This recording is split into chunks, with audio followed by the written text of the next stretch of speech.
शुभ प्रभात मेरे प्यारे छात्रों।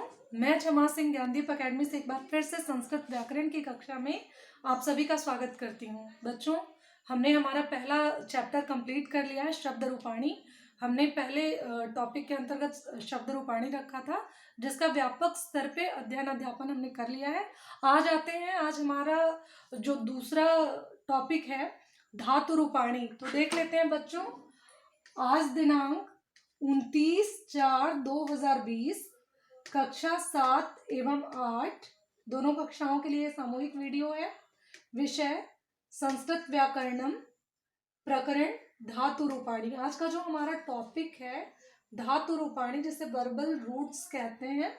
तो बच्चों, धातु रूपाणी आप लोग पठ गम बहुत सारे धातु रूपों को याद करते हैं, लेकिन सबसे पहले ये जानना बहुत जरूरी है कि धातु है क्या, धातु किसे कहते हैं। तो देख लेते हैं बच्चों, धातु किसे कहते हैं।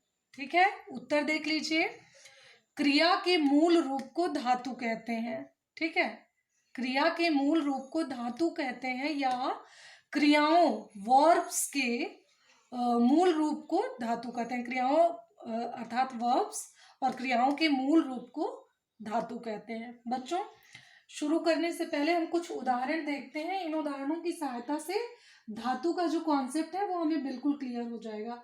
किसे कहते हैं? क्रिया के मूल रूप को। क्रिया क्या होता है? जैसे हिंदी में लिखना, पढ़ना, खाना, जाना, नहाना, धोना, जो भी है, ये सब कुछ ना कुछ क्रियाएं हैं। तो ये क्रियाएं कहाँ से निकली हैं? संस्कृत के धातु से। कहाँ से निकली हैं? इन धातुओं से। जैसे पठ धातु से पढ़ना, लिख धातु से लिखना, पिब धातु से पीना। तो क्रिया के मूल रूप को धातु कहते हैं। बच्चों, कुछ उदाहरण है, आइए देखते हैं। पहले ही लिखा हुआ है कि ध्यान दें, तो ध्यान दीजिए। पहला है अद्य सुदीप संस्कृत विषयम पठति। अद्य का अर्थ होता है आज। सुदीप यानी सुदीप नाम का एक बालक है। संस्कृत विषयम पठति, आज सुदीप संस्कृत विषय पढ़ रहा है। बच्चों देखिए, ये संस्कृत में अनुवाद है। अद्य सुदीप संस्कृत विषयम पठति। अद्य अर्थात आज, सुदीप यानी सुदीप, संस्कृत विषयम यानी संस्कृत विषय, और पठति यानी पढ़ रहा है। ध्यान दीजिएगा, पढ़ रहा है यानी ये हो रही है क्रिया, यानी वर्तमान काल। वर्तमान काल में पठति। ठीक है, अद्य सुदीप संस्कृत विषयम पठति। इंग्लिश में अगर इसको और ज़्यादा डीपली समझेंगे, आप लोग इंग्लिश मीडियम के स्टूडेंट्स हैं तो देख लीजिए, today Sudeep is reading the subject of Sanskrit. ठीक है, संस्कृत में है अद्य सुदीप संस्कृत विषयम पठति।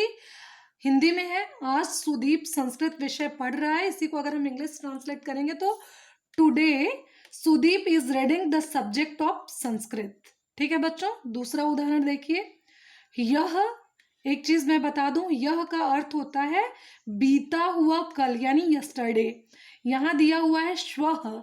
श्वः का अर्थ होता है आने वाला कल, अर्थात टुमारो। ठीक है बच्चों, तो देख लीजिए। यह सह गणित विषयम अपठत। यह मतलब बीता हुआ कल, सह का अर्थ होता है वह, गणित विषयम यानी गणित विषय, अपठत यानी पढ़ा, यानी बीती हुई घटना है। देखिए, कल उसने गणित विषय पढ़ा। यह सह गणित विषयम अपठत, हिंदी में इसका अनुवाद हो जाएगा कल उसने गणित विषय पढ़ा। इंग्लिश में yesterday he studied the subject of mathematics। देख लीजिए बच्चों, yesterday he studied the subject of mathematics। बीता हुआ कल। ठीक है, ये कल यानी बीता हुआ कल यानी पास्ट टेंस। ठीक है, आगे था हमारा वर्तमान काल यानी प्रेजेंट टेंस। ये है बीता हुआ यानी कि पास्ट टेंस, भूतकाल। अब हम देखते हैं श्वः सह विज्ञानम पठिष्यति। शब्दों पे ध्यान देते जाइए बच्चों, जो अंडरलाइन शब्द हैं उन पे विशेष ध्यान देना है। श्वः सह विज्ञानम पठिष्यति। बच्चों, श्वः का अर्थ मैंने बताया कि आने वाला कल, जो कल आएगा। ठीक है, तो आएगा यानी भविष्यत काल, भविष्यत काल यानी फ्यूचर टेंस। तो वह कल विज्ञान पढ़ेगा। श्वः सह विज्ञानम पठिष्यति अर्थात वह कल विज्ञान पढ़ेगा। Tomorrow he will study science. Tomorrow he will study science. ठीक है बच्चों। चौथा देखिए आप लोग, फोर्थ है पुत्र ध्यानेन पठ। पुत्र ध्यानेन पठ यानी पुत्र ध्यान से पढ़ो। इंग्लिश में देखते हैं सन रीड केयरफुली। क्या है बच्चों, जैसे लग रहा है कि कोई आज्ञा दे रहा है। ठीक है, आज्ञार्थक वाक्य है, आज्ञा सूचक वाक्य है ये। पुत्र ध्यानेन पठ, ध्यानेन यानी ध्यान से, ये पुल्लिंग जो है शब्द रूपाणी ध्यान, तो ध्यान में तृतीया विभक्ति का प्रथम है ये, देखिएगा एक वचन। ठीक है बच्चों, पुत्र ध्यान से पढ़ो। इंग्लिश में सन रीड केयरफुली, कोई आज्ञा दे रहा है या फिर मतलब निर्देश दे रहा है। पांचवा है, तो ये क्या हो गया, आज्ञा सूचक वाक्य। यहाँ क्या था, present tense, past tense, future tense. अभी ये क्या है, आज्ञा सूचक। ठीक है बच्चों। अब देखिए पांचवा जो है, यथा कालम पठेत यथा कालम च क्रीडेत, यानी उचित समय पर पढ़ना चाहिए और उचित समय पर खेलना चाहिए। ध्यान दीजिए बच्चों एक एक शब्द पर। यहाँ पढ़ना चाहिए, खेलना चाहिए, ये विधि लिंग लकार है। और यहाँ ऊपर वाला जो था ये लोट लकार था, आज्ञार्थक था चौथे नंबर पे। और पांचवें नंबर पे यथा कालम पठेत, यानी ये जो है विधि लिंग लकार यानी विध्यर्थक, चाहिए के संदर्भ में। इंग्लिश में देखते हैं, one should study at the, sorry बच्चों यहाँ दो बार मैंने द लिख दिया है, इसको एक इरेज कर देंगे। देखिए एक सेकेंड, ठीक है, देख लीजिए। One should study at the right time and play at the right time.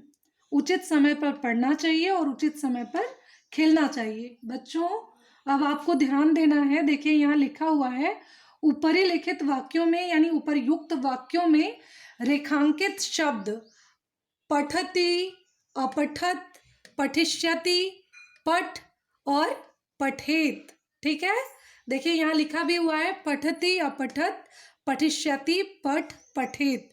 ये पांचों शब्द जो हैं, ये पांचों पद जो हैं वो क्रियापद हैं, यानी क्रियात्मक पद हैं। जिन शब्दों से संज्ञा अथवा सर्वनाम के किसी न किसी क्रिया का करने का बोध होता है उन्हें क्रियापद कहते हैं बच्चों। तो ये सब क्रियापद पठ धातु से बने हैं। यहाँ मैंने एक ही धातु लिया है, पठ धातु, और पठ धातु के ही को ही मैंने पांचों लकारों में समझा दिया है। पांचों लकार यानी आप देख सकते हैं, देख लीजिए, लट लकार, लंग लकार, रट लकार, लोट लकार, विधि लिंग लकार। बच्चों लोट लकार, तो लट लकार यानी वर्तमान काल, प्रेजेंट टेंस। पठती का अर्थ जो होता है पढ़ता है या पढ़ती है, रीड्स। ठीक है, जैसे हम कहते हैं रीड्स द बुक, पुस्तकों को पढ़ता है, किताब पढ़ता है। ठीक है, लंग लकार यानी भूतकाल, पास्ट टेंस। अपठत यानी जो बीत गई है, पढ़ा या पढ़ी, उसने पढ़ लिया है या उसने अभी अभी पढ़ा, उसने कल ही पढ़ ली, इस तरह की जब बातें आती हैं तो वो लंग लकार होते हैं। ठीक है बच्चों। तीसरा है रिट लकार यानी भविष्यत काल, फ्यूचर टेंस, पढ़ेगा, पढ़ेगी, जिसको आप लोग इंग्लिश में विल रीड, विल राइट, जो भी है। ठीक है। चौथा है लोट लकार यानी आज्ञार्थक। इंग्लिश में क्या कहते हैं आप लोग लोट लकार को, इंपरेटिव मूड। ठीक है बच्चों, तो देखिए पठ का अर्थ होता है पढ़ो, यानी कोई आज्ञा दे रहा है या निर्देश दे रहा है, रीड। ओके। पांचवा है विधि लिंग लकार यानी विध्यर्थक। विधि लिंग का अर्थ मैं बता दूं बच्चों कि चाहिए के संदर्भ में, ये होना चाहिए, उचित समय पर उठना चाहिए, उचित समय पर सोना चाहिए, तो चाहिए के संदर्भ में विधि लिंग लकार का प्रयोग होता है, जिसे आप लोग पोटेंशियल मूड कहते हैं। पठेत, यहाँ जो क्रिया का धातु का रूप होता है वो पठेत बन जाता है, जिसका अर्थ होता है पढ़ना चाहिए, यानी कि शुड स्टडी। बच्चों आते हैं, फिर से देख लीजिए आप लोग, ऊपरी लिखित वाक्यों में रेखांकित शब्द पठति, अपठत, पठिष्यति, पठ, पठेत क्रियापद हैं। ये सब क्रियापद पठ धातु से बने हैं। क्रिया का बोध कराने वाले पद क्रियापद कहलाते हैं। सभी क्रियापद धातुओं से बनते हैं। ये जो सारी क्रियाएं हैं वो धातुओं से बनते हैं। प्रत्येक धातु के रूप 5 लकारों में चलते हैं, जो अभी अभी मैंने चर्चा किया है जिन लकारों के बारे में। ठीक है। मोस्ट इंपॉर्टेंट चीज, काल तथा अवस्था दर्शाने के लिए विविध लकारों का प्रयोग होता है। काल यानी टेंस, जो आप हिंदी में भी पढ़ते हैं, इंग्लिश में भी पढ़ते हैं, तो वही चीज़ यहाँ संस्कृत में भी है। काल तथा अवस्था यानी जो मूड है आपका, दर्शाने के लिए विविध लकारों का प्रयोग होता है। ओके बच्चों, तो ये विविध लकार कौन कौन से हैं, आ जाइए देखिए। लट लकार, लंग लकार, ऋट लकार, लोट लकार, विधि लिंग लकार। बच्चों आज मैंने पट धातु पे ये उदाहरण समझाए हैं, तो अगले वीडियो में हम पट धातु पर ही चर्चा करेंगे। और एक महत्वपूर्ण चीज और भी है, आप उनको देखिए। महत्वपूर्ण तथ्य, धातु ही संस्कृत शब्दों के निर्माण के लिए मूल तत्व यानी कच्चा माल है। बच्चों किसी इमारत को तैयार करने के लिए कच्चा माल यानी कि ईंट, सीमेंट, बालू, तरह तरह की जो चीजें होती हैं उसी को आधारित करके एक महल बनाया जाता है, एक बिल्डिंग बनाई जाती है। उसी तरह संस्कृत जो है वो हमारे धातु यानी ये जो धातुएं हैं वो संस्कृत की इमारत के लिए एक कच्चा माल का काम करते हैं। ठीक है, इनकी संख्या लगभग 2012 है। ये जो धातु हैं 2012 लगभग इनकी संख्या मानी गई है, जो दिन प्रतिदिन बढ़ती जा रही है।